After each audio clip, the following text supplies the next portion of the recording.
ছোট লোকের বাচ্চা, ফকির মিসকিন। তুই কি ভাবছিস আমার কেউ নাই? দেখ আজকে আমার বাপ ভাইকে সঙ্গে করে নিয়ে আসি।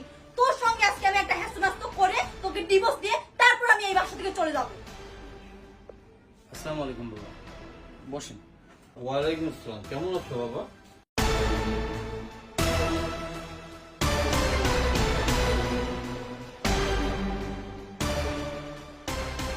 বাবাজি, কি হয়েছে তোমাদের দুজনের মধ্যে?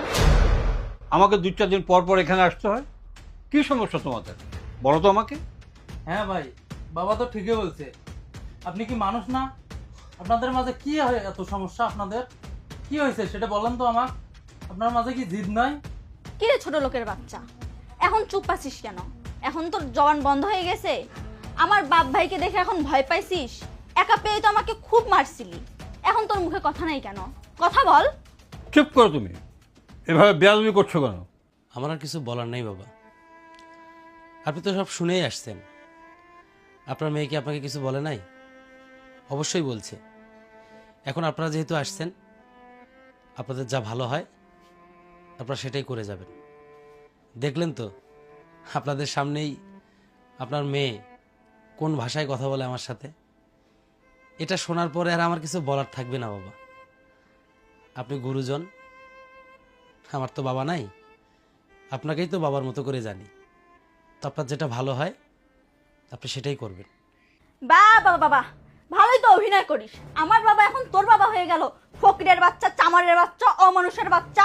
এই, আমার বাবাকে খবরদার বাবা বলবি না। আমার বাবা শুধু আমার বাবা, তোর বাবা না। চুপ করো তুমি, এভাবে বেয়াদবি করছো কেন? আর তুমি যদি এভাবে বেয়াদবি করো তাহলে আমি এখান থেকে চলে যাব।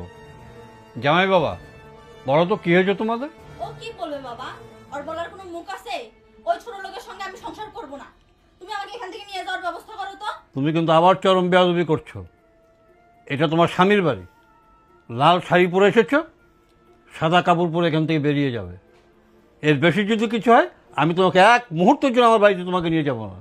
হ্যাঁ বাবা জামাই, তুমি বলো তো এবার কী হয়েছে?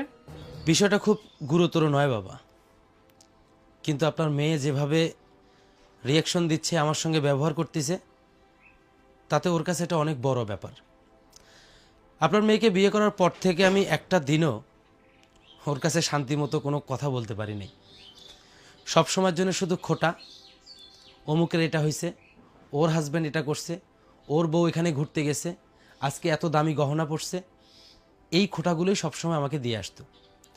আপনি তো জানেন আমি ছোট্ট একটা বিজনেস করি, ওইখান থেকে যা রোজগার হয় সেটা